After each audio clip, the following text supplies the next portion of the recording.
नमस्कार, UP live देख रहे हैं आप। मैं हूं आपके साथ आयुष पाल। यूपी लाइव में सबसे पहले बात सीएम योगी आदित्यनाथ की बैठकों को लेकर के। लखनऊ में उत्तर प्रदेश के मुख्यमंत्री योगी आदित्यनाथ ने सोमवार को कई महत्वपूर्ण बैठकों की अध्यक्षता की है। भारत के विभाजन के बाद पूर्वी पाकिस्तान और अन्य क्षेत्रों से विस्थापित परिवारों को भूमि का मालिकाना हक देने और जिला विकलांग पुनर्वास केंद्र को संचालन को लेकर के चर्चा हुई है। इससे पहले सीएम योगी ने जनता दरबार लगाकर आम लोगों की समस्याएं सुनी है और त्वरित समाधान के निर्देश उनकी ओर से दिए गए हैं। इन बैठकों के बाद क्या कुछ निष्कर्ष निकला है और किस तरीके से जनता दरबार में सीएम योगी आदित्यनाथ ने लोगों की समस्याएं सुनी है, इस रिपोर्ट में देखिए।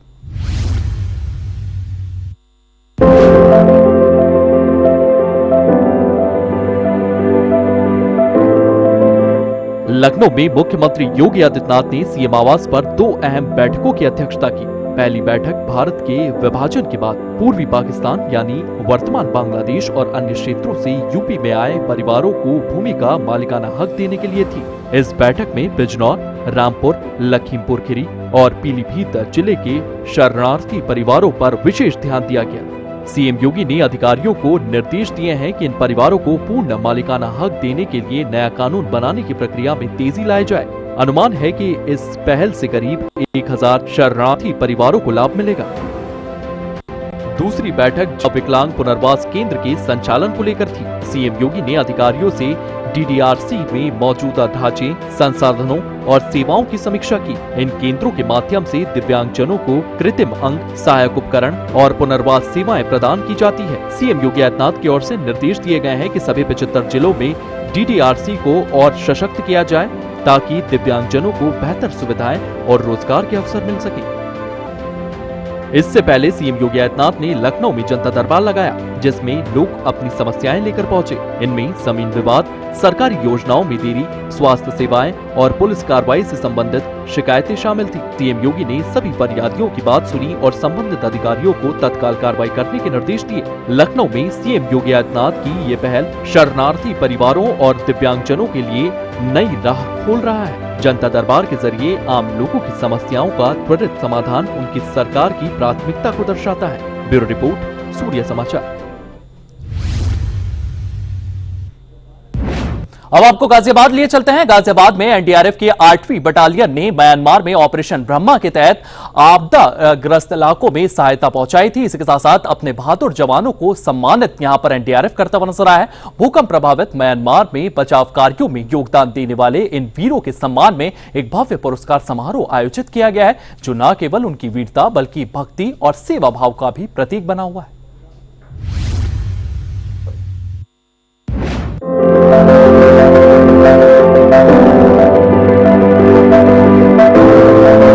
गाजियाबाद के कमला नेहरू नगर में स्थित एनडीआरएफ की 8वीं बटालियन ने एक भव्य पुरस्कार समारोह का आयोजन किया।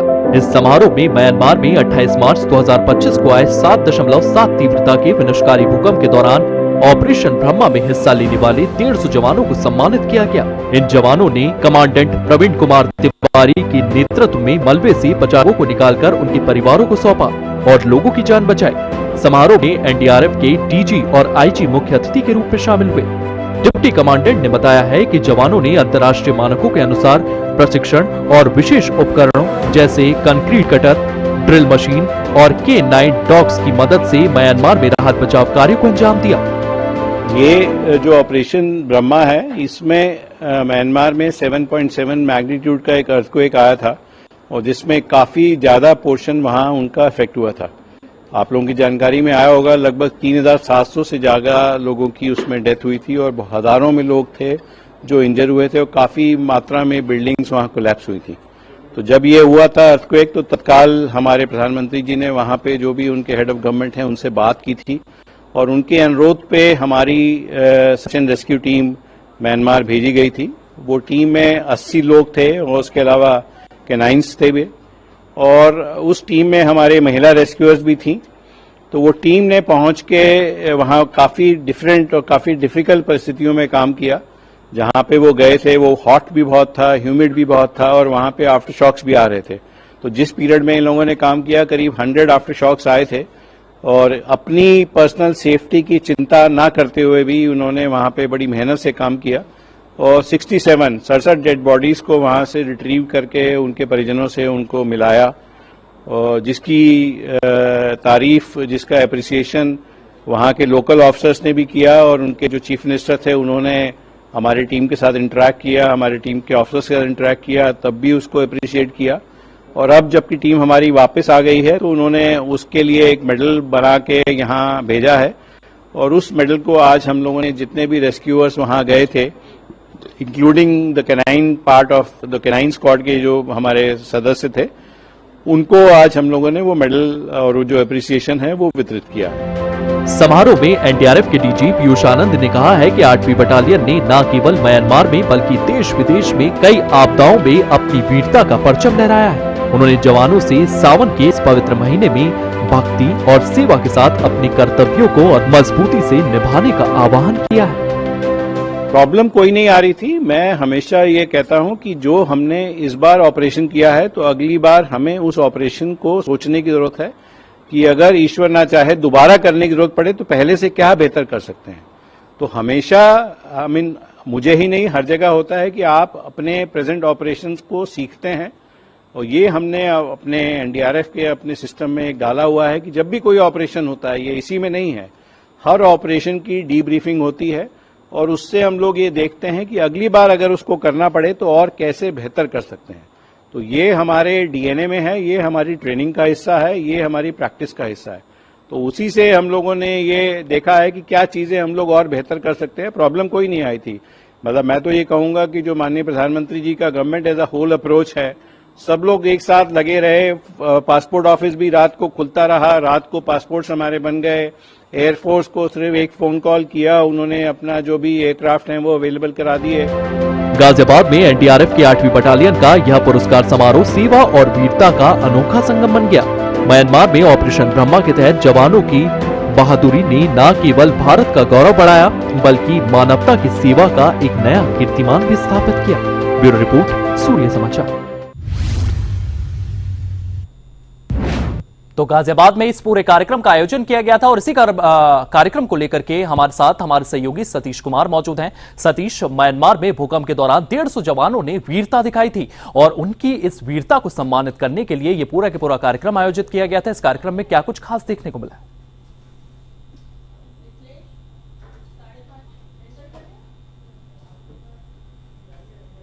सतीश से संपर्क करने की कोशिश करेंगे, लेकिन म्यांमार में भूकंप के दौरान 150 जवानों ने अपनी वीरता दिखाई थी। सतीश, आप लगातार इसकी तस्वीरें आप देख रहे हैं। ये पूरे के पूरे कार्यक्रम का यहां पर आयोजन किया गया था। डीजी पीयूष आनंद और आईजी मुख्य अतिथि के तौर पर यहां पर शामिल हुए थे।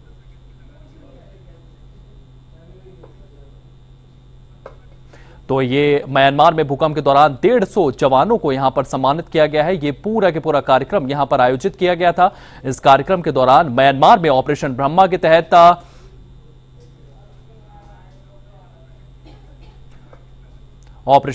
तहत यहां पर ये तमाम एनडीआरएफ के जवानों ने वीरता दिखाई थी और इसी के तहत यहां पर इन्हें सम्मानित किया गया है। म्यांमार में भूकंप के दौरान 150 जवानों ने यहां पर वीरता दिखाई थी। म्यांमार के उन भूकंपग्रस्त इलाकों में जाकर के वहां पर राहत बचाव कार्य शिविर लगाए थे, लोगों को बचाया था और कई लोगों की जानें भी बचाते हुए यहां पर एनडीआरएफ के तमाम जवान नजर आए थे और इसी को देखते हुए इन्हें यहां पर सम्मानित किया गया है। एनडीआरएफ के मिशन ब्रह्मा में यहां पर तमाम लोगों की जान म्यांमार में बचाई गई थी और उसी को देखते हुए ये कार्यक्रम का गाजियाबाद में आयोजन किया गया है। इस कार्यक्रम के दौरान आप तस्वीरें देख सकते हैं किस तरीके से ऑपरेशन ब्रह्मा के दौरान अपनी वीरता दिखाने वाले एनडीआरएफ के इन तमाम जवानों को यहां पर सम्मानित किया गया।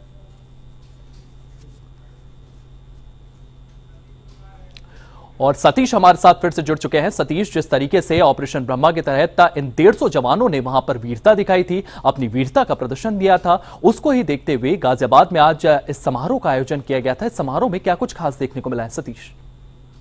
जी बिल्कुल, आपको बताना चाहूंगा, म्यांमार में आई आपदा को लेकर गाजियाबाद के एनडीआरएफ की टीम ऑपरेशन ब्रह्मा को लेकर म्यांमार पहुंची थी, जहां पर रेस्क्यू कर लोगों को निकाला था और साथ ही मलबे में दबे शव को भी बाहर निकाल उनके परिजनों को सौंपा गया था। जिसके कार्य को देखते हुए वहां की सरकार ने यहाँ के नौजवानों को शस्ति पत्र और मेडल भेजा था, जिसको लेकर आज गाजियाबाद में डीजी पीयूष आनंद पहुंचे थे, जिन्होंने वहां से आए शस्ति पत्र और मेडल को जवानों को देते हुए सम्मानित किया और उनका मनोबल भी बढ़ाया गया। साथ ही उन्होंने ये भी कहा कि हमारे जो जवान हैं वो हर क्षेत्र में ऐसे कार्य करते हैं और उन्हें ऐसी प्रशंसा मिलती रहती है। साथ ही उन्होंने ये भी कहा कि हमारे नौजवान जो हैं 80 जवान जो हैं म्यांमार गए थे, जिसमें से कि डॉग स्क्वाड साथ ही महिलाएं भी शामिल थी। और उन्होंने ये भी कहा है कि जैसे जैसे कहीं भी कोई आपदा होती है तो हमारी जो जवान है वो इस आपदा के लिए सक्षम रहते हैं। जी सतीश, यहां पर इस पूरे कार्यक्रम का आयोजन किया गया था और इसमें एनडीआरएफ के तमाम जवानों को सम्मानित किया गया था। इस तमाम जानकारी के लिए आपका बहुत बहुत धन्यवाद। तो गाजियाबाद में ये पूरा के पूरा आयोजन जो है वो देखने को मिला है और इसी के तहत यहां पर इन एनडीआरएफ में जवानों को सम्मानित किया गया है। वहीं सोमवार को सदन के मानसून सत्र का पहला दिन हंगामे की भेंट चढ़ गया है। लोकसभा में विपक्ष के नेताओं ने ऑपरेशन सिंदूर पर चर्चा की मांग उठाई थी और सरकार के खिलाफ जमकर नारेबाजी करते हुए नजर आए थे। विपक्ष के इस व्यवहार को स्पीकर ने अमर्यादित बताया और सदन की कार्रवाई को बीच में ही रोकना पड़ा। इसी को लेकर के किस तरीके से सदन में ये पूरा के पूरा हंगामा देखने को मिला, सरकार की ओर से क्या कुछ तथ्य रखे गए और विपक्ष की ओर से किस तरीके से हंगामा देखने को मिला, इस रिपोर्ट में देखिए।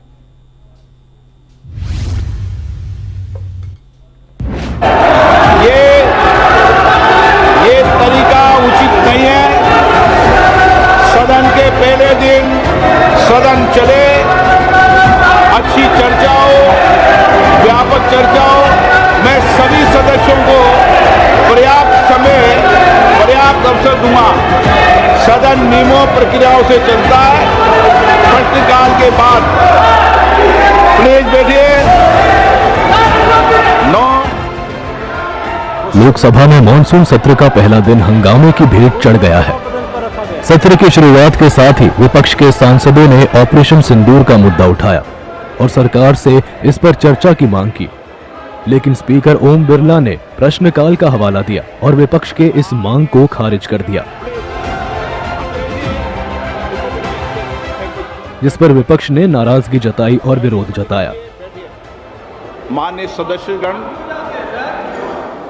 ये प्रश्नकाल है और मेरा आग्रह आपसे निवेदन है कि हमें संसदीय परंपराओं को उच्च कोटि बनाने का प्रयास करना चाहिए और प्लीज और ये मिथक तोड़ना चाहिए कि सदन के प्रथम दिन सदन के अंदर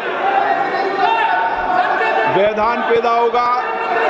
हमारे प्रयास होना चाहिए कि हम देश की जनता की भावनाओं के अनुरूप, उनकी इच्छाओं के अनुरूप यहाँ सदन में उनकी आकांक्षा रखें, उनकी भावनाओं को अभिव्यक्त करें और महत्वपूर्ण विषय जो देश में घटना घटी है उन पर व्यापक चर्चा और संवाद हो। इस मिथक को तोड़ना ही चाहिए। मेरा आग्रह आपसे, सदन को आप प्रश्नकाल के बाद प्रश्नकाल जो भी विषय होता है प्रश्नकाल के होते हैं, आप नोटिस दीजिए। ये अखिलेश जी, आप सभी सदस्यों से तख्तियां लेके नहीं आए। नो, मैं आपको प्रश्नकाल के बाद सब विषयों पर चर्चा करूं। प्लीज बैठिए, बैठिए। इस दौरान स्पीकर ओम बिरला विपक्ष से शांति की अपील करते रहे और आश्वासन दिया कि सरकार हर मुद्दे पर चर्चा को तैयार है। विपक्ष अपनी मांग पर अड़ा रहा और बेल में आकर नारेबाजी शुरू कर दी। विपक्ष व्यवहार पर स्पीकर ने अपनी नाराजगी व्यक्त की और दोपहर 12 बजे तक के लिए कार्य स्थगित करनी पड़ गई। ऑपरेशन सिंदूर पर चर्चा करना चाहते हैं, जाओ बैठो, प्रश्नकाल बाद चर्चा कराएंगे। चलो बैठिए, बैठिए सदन के अंदर। हाँ, हर चीज का जवाब दे सरकार, हर चीज का सरकार ने कहा हम जवाब देंगे। बैठिए आप। प्रश्नकाल के अंदर किसी को बोलने की इजाजत नहीं होती है। माननीय सदस्य प्लीज बैठिए। पूरा प्रश्न दो। दोपहर 12 बजे संसद की कार्रवाई दोबारा शुरू हुई, लेकिन विपक्ष का हंगामा नहीं थमा। लिहाजा सत्ता पक्ष की ओर से किरण रिजिजू और रक्षा मंत्री राजनाथ ने मोर्चा संभाला और विपक्ष को भरोसा दिया कि सरकार हर मुद्दे पर चर्चा के लिए तैयार है, लेकिन हंगामे के बीच किसी भी मुद्दे पर चर्चा संभव नहीं है। अगर ऐसा हंगामा करेंगे हम बिजनेस में चर्चा कैसे करेंगे? आज बिल भी लगा हुआ है और जो भी मुद्दे हैं बीएससी में तो हम लोग डिस्कस करेंगे भी करके, लेकिन संसद सत्र का पहला दिन इस तरह से हंगामा करना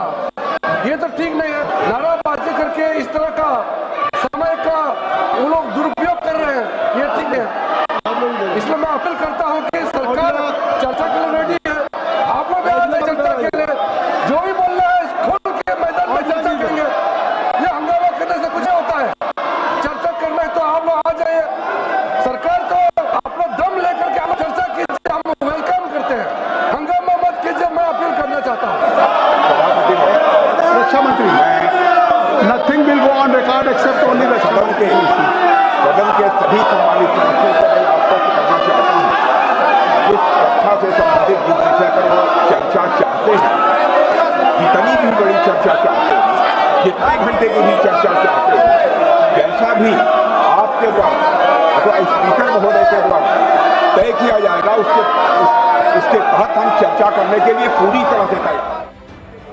लोकसभा में सत्ता पक्ष और स्पीकर के तमाम कोशिशों के बावजूद विपक्ष अपनी मांगों पर अड़ा रहा और इस वजह से सदन की कार्रवाई पहले 2 बजे तक के लिए फिर 4 बजे तक के लिए स्थगित कर दी गई। बीजेपी सांसद जगदम्बिका पाल ने कहा कि विपक्ष सदन में चर्चा नहीं चाहता है।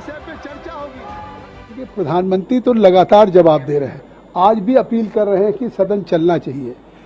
कांग्रेस पार्टी जो पूछ रही है, क्या कहते थे लोग मनमोहन सिंह जी को कि मौन मोहन सिंह जी हैं, तो सवाल का जवाब अगर गृह विभाग से है तो गृह मंत्री जी देंगे, अमित शाह जी।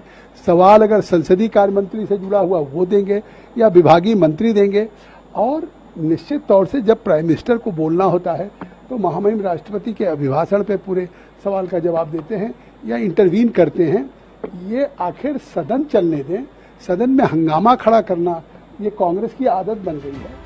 हालांकि इसके संकेत पहले से मिल रहे थे कि इस बार संसद का सत्र हंगामेदार रहेगा और विपक्ष ऑपरेशन सिंदूर समेत कई मुद्दों पर सरकार को घेरने की कोशिश करेगी। मॉनसून सत्र के पहले दिन इसकी झलक देखने को मिली है। ब्यूरो रिपोर्ट, सूर्य समाचार। तो संसद में जोरदार हंगामा देखने को मिला है और बीजेपी सांसद जगदम्बिका पाल का भी इस मुद्दे को लेकर के बयान सामने आया है। विपक्ष पर जमकर उनकी ओर से निशाना साधा गया है। विपक्ष के संसद वेल में नारे लगा रहे थे। उनकी ओर से ये कहा गया है कि विपक्ष के जो तमाम सांसद हैं वो वेल में आकर नारे लगा रहे थे। इसी के साथ साथ सरकार जवाब देने के लिए तैयार है। सवाल का जवाब देना सरकार की जिम्मेदारी है। पक्ष विपक्ष को जवाब देने के लिए तैयार है। तो ये तमाम बातें उनकी ओर से रखी गई है। उनकी ओर से क्या कुछ कहा गया है ये भी सुनते हैं।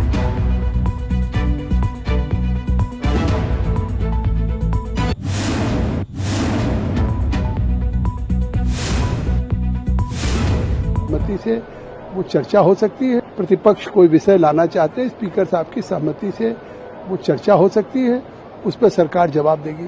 फिर रक्षा मंत्री जी को हमने बुलाया। रक्षा मंत्री जी ने कहा कि सरकार हर विषयों पे चर्चा चाहती है और उस पर जवाब देना चाहती है। लेकिन रूलिंग पार्टी की तरफ से जब आ रहा है कि हम विपक्ष के हर सवाल का जवाब देंगे, तो कम से कम लीडर ऑफ अपोजिशन को मैं बार बार अपील कर रहा था कि आप अपने मेंबर ऑफ पार्लियामेंट से कहें कि वो जाकर के अपनी सीट पे बैठे, हाउस ऑर्डर हो, तो मैं उनको अवसर देता। लेकिन जिस तरह से वो खड़े थे, उनके आखिर वो चाहते, तो पूरा कांग्रेस पार्टी या विपक्ष के लोग जिस तरह से बेल में थे और सदन को बाधित कर रहे थे। मानसून सत्र का पहला दिन है। आज खुद प्रधानमंत्री ने सुबह अपील किया कि ये सत्र एक तरह से हमारे विजय के उत्सव का है। पूरी दुनिया ने हमारी सेना के शौर्य और पराक्रम को देखा है। जिस तरह से लक्षित हमने टारगेटेड किया और 22 मिनट के अंदर चाहे लश्कर तोयबा हो या चाहे हिजबुल मुजाहिदीन हो या जैसे मोहम्मद हो, उनके हेडक्वार्टर्स को नेस्तनाबूद किया। कहा कि 10 साल पहले हम 10वें पायदान पे थे, आज हम तीसरी अर्थव्यवस्था की तरफ बढ़ रहे हैं। तो जहां भारत प्रगति कर रहा है उस सदन में चर्चा होनी चाहिए। हम लोग जीत करके गए हैं चर्चा करने के लिए, न कि जनता के द्वारा उस पैसे का अपव्यय हो। तो ये आरोप बाहर लगा रहे हैं। अगर वो बोलना चाहते तो सदन चलाएं, निश्चित तौर से उनको बोलने का अवसर मिलेगा। सावन महीने का आज दूसरा सोमवार है। सावन का पवित्र महीना भगवान भोलेनाथ की भक्ति में डूबा हुआ है। उत्तर प्रदेश के कोने कोने में शिव भक्तों का उत्साह बम बम भोले और हर हर महादेव के जयकारों से गूंज रहा है। गोरखपुर में कांवड़ियों की सुरक्षा के लिए कड़े इंतजाम किए गए हैं। तो गाजियाबाद के तुदेश्वरनाथ मंदिर में श्रद्धालुओं की भीड़ उमड़ रही है। हापुड़ में एक बहू ने सांस के प्रति प्रेम और भक्ति की अनोखी मिसाल पेश की है। वहीं मेरठ में कांवड़ियों की वापसी का सिलसिला शुरू हो गया है। आइए इस भक्ति भरे मौसम की एक झलक देखते हैं।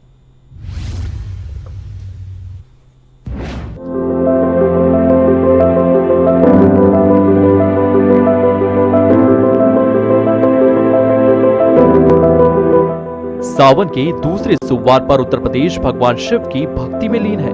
गोरखपुर में कांवड़ यात्रियों की सुरक्षा के लिए प्रवेश बिंदुओं पर रैपिड एक्शन फोर्स तैनात की गई है।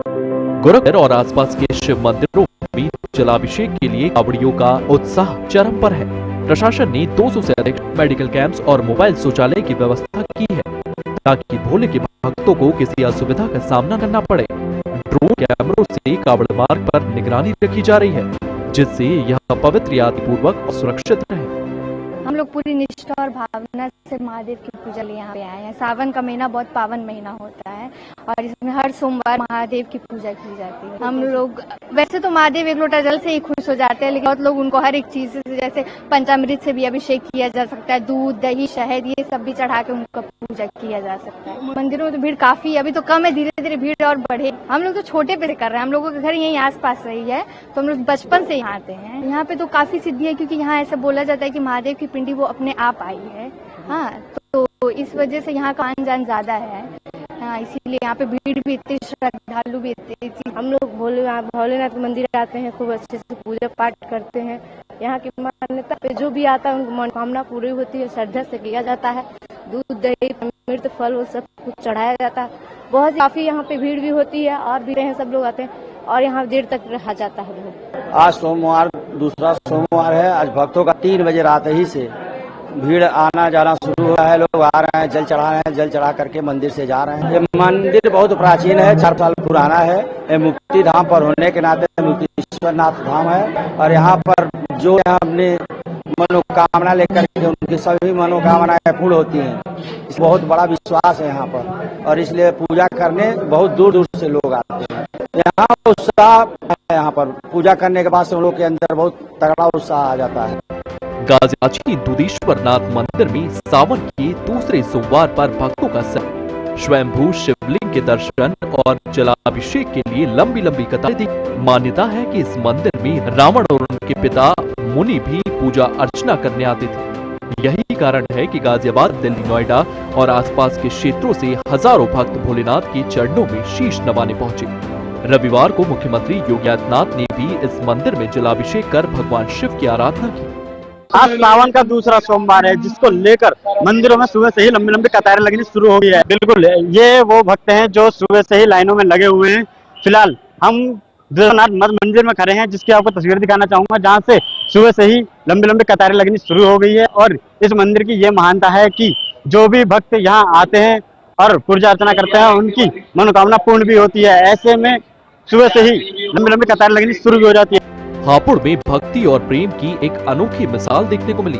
एक बहू ने अपनी सास को कावड़ यात्रा पर साथ ले जाकर स्नेह और श्रद्धा का अनुपम उदाहरण पेश किया। हरिद्वार से गंगा जल लेकर ये जोड़ा हापुड़ के स्थानीय शिव मंदिर में जलाभिषेक करने पहुंचा।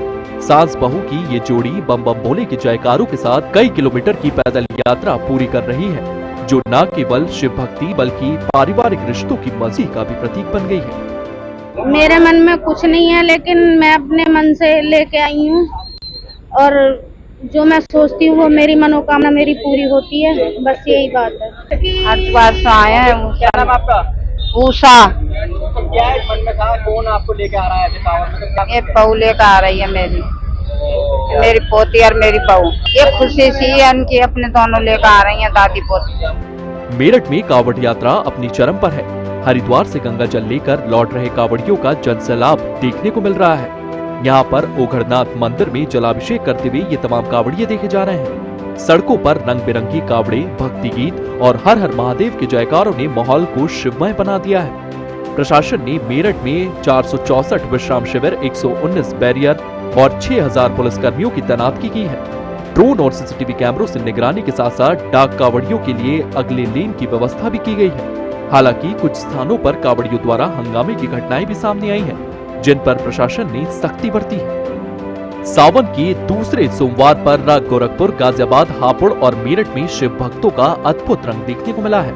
गोरखपुर में आरएएफ की तैनाती, गाजियाबाद के दुधेश्वर नाथ मंदिर में भक्तों की भीड़, हापुड़ से सास बहू की भक्ति और मेरठ में कावड़ियों की वापसी इस पवित्र यात्रा की मुहिम को और बढ़ाती है। ब्यूरो रिपोर्ट, सूर्य समाचार। चलिए फिलहाल यूपी लाइव में इतना ही। आप बने रहिए सूर्य समाचार के साथ।